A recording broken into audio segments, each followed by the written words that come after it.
Ah, E aí, tudo bem, pessoal? Eu gostava desse filme chinês, mas, meu, tá insuportável esses filmes novos da China comunista. É o Lobo Guerreiro, né? Começa com, como fala, um chinês lá que ele é um super soldado. Ele volta lá pra entregar o guerreiro lá que tem uma que faleceu e a mãe desse soldado tá esperando ele lá. E aí existe o empresário mafioso capitalista mal chinês, né? Que não está respeitando nada a vontade da senhora. Existe uma grande manifestação, né, contra essa pessoa. E aí chega os soldados lá, proíbem lá. E aí esse soldado ele fica com raiva, ele bate no... como fala? No, como fala, ele bate nesse chinês, ele é preso porque ele desrespeitou um cidadão chinês lá.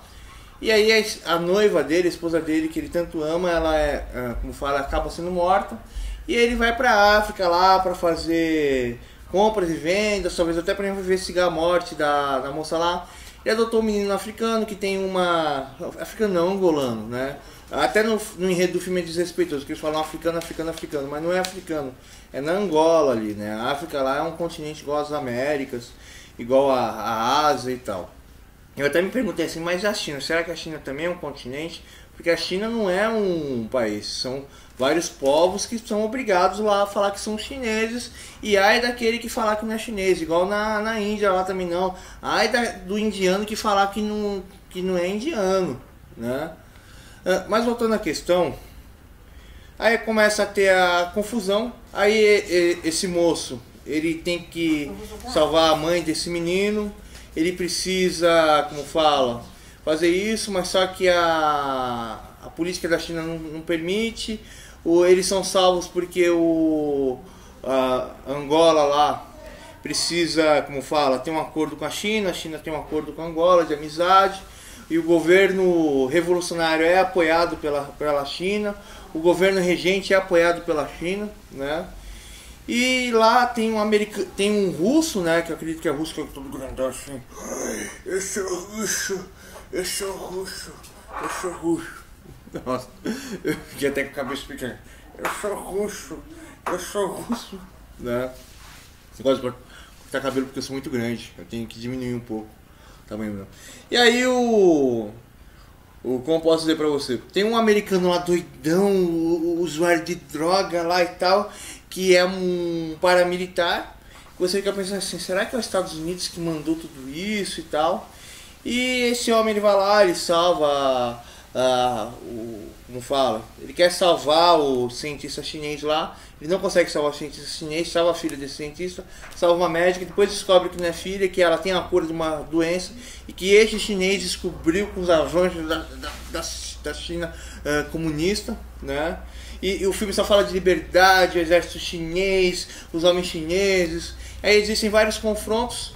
Tem o Lobo Guerreiro, que é uma, como fala, que é uma esquadra super poderosa, que ela é acima dos CIOs, que ela é acima da guarda israelense, isso, aquilo. O filme não tem piada, não tem humor. O filme não tem uma livre concorrência, não tem um livre mercado. Então eles só colocam assim, China, China, China, China, China, China, China, China, China, China. Nossa, cara, meu Deus. China, China, China, China, China, China. E aí, pelo fato da livre concorrência, do livre mercado, da disputa, não existe uma evolução como fala, no filme. O filme ele não tem uma livre concorrência, então o filme ele não tem aquela, como fala, aquele ar de naturalidade. É tudo extremamente artificial, que simplesmente quer colocar a China como se fosse um deus, né? E aí no final da história ali, tem um soldado chinês que é um veterano, que ele consegue fazer o que deve fazer. Tem esse super soldado e tem um chinês novo lá que sonha em ser isso. E tem um chinês, dono da fábrica, que é um capitalista que não tá nem aí com seus funcionários. Mas os soldados chineses sabem de tudo, né? E aí no final da história lá, o cara perdeu praticamente a batalha. Ele começa a filmar assim, olha, o capitão do navio chinês, olha aqui as pessoas sofrendo, abre mão da patente pra salvar a vida. Ele começa a chorar, então o chinês, ai, nós tá tudo chorando. chorando. Nós temos que salvar os chineses, os africanos, desse regime comunista libertário. Nossa, meu Deus, nós não aguenta mais.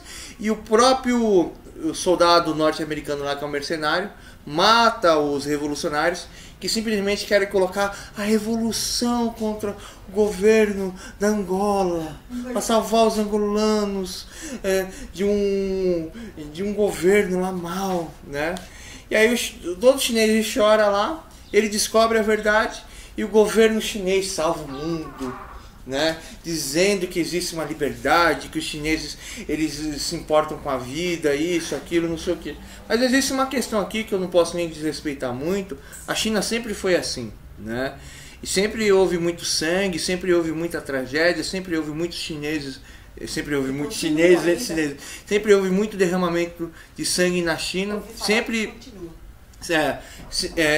Os chineses eles tentam lutar para melhorar a vida deles. Existem chineses bons, chineses esforçados, né? A cultura da China é muito legal, porém o que eu sei sobre a China é que a China está pior do que a gente aqui no Brasil. Aqui a gente vive uma pandemia, mas o brasileiro não tem mais aquele brasileiro bom e trabalhador. O brasileiro aqui se tornou um cara perverso, mal, que só quer tirar vantagem, e falam que os chineses também estão se comportando dessa forma, né? E lá houve bons chineses, houve bons governantes, houve pessoas que quiseram bem de todos, mas existe também o lado mal e o lado negativo. E infelizmente a China sempre foi movida por dinastias, né? Uma das maiores dinastias que foi na época do Império Romano, né? China comunista. Não, mas eu tô falando da dinastia lá, esqueci qual que é o nome do imperador, o maior da China. Aquele que era um tipo Deus, né? Que fez os soldados para ficar... Terracota. E como eu posso dizer pra você aqui? Esse filme aqui, ele tem um lado de construção ótimo, mas porque quer dizer que a China comunista é salvação. Tem um lado de construção péssimo, tem uma construção de atuação péssima no filme. O filme você fica morrendo de dar risada, porque você vê ali que o escritor é assim: meu Deus, se eu não começar a falar que a China é Deus, eu vou ser morto amanhã. Se algum soldado chinês não gostar desse filme, eu vou morrer. A China, né? Então o filme é para você rir, tem um pouco do lado filosófico e tal, mas o filme ele não se sustenta. O triste do filme é que ele não se sustenta. Ele tem até uma ótima narrativa, mas ele deveria, como fala, ele poderia ter acabado em 1h20. Se ele acabasse 1h20, se o soldado, se houvesse um pouco mais, como fala, de uma orquestra, tudo bem, mas foi tudo desorquestrado, tudo desarrumado, e a cada ponta ali jogado. Parece que o filme foi pedaços de vários filmes montados em um só. Foi gasto um dinheiro desgraçado para fazer esse filme. E o escritor ele não soube criar um outro ponto. Ele só quis colocar uma China supremacista. Mas no final de contas aí, a China é a África que tem a supremacia. É tiroteio para tudo. Não, é o seguinte: os norte-americanos drogados estão financiando eles estão querendo pegar uma menina, dessecar a menina, e aí eles estão financiando uns comunistas. E o governo regente lá, a China é boa com eles, mas o governo regente foi destruído por causa dos Estados Unidos. E os chineses não podem fazer nada por causa de política, mas no final todos os chineses se unem por uma causa ainda muito maior, que os americanos só pensam em usar droga e cheirar. Mas aquela menina, então ela se salvou do ebola? É a única que se salvou do ebola. Então não, mas espera aí. Criou. E tem o dono da fábrica, que ele quer que todos os empregados chineses e negros morram, porque ele só quer o dinheiro dele. Só pensa no dinheiro. E não quer saber de mais nada. O capitalismo é mal. Quem quer criar um pedaço de pé? Meu Deus. Não, espera aí. Eu parei o filme aqui porque eu não aguentei. Não parece um pedaço de pé? Não é um pedaço de pé, né? Os caras estão lutando aqui na cena. Mas eu não aguentei de rir do filme. O filme tem um lado bom, mas é uma piada pré-fabricada do comunismo chinês.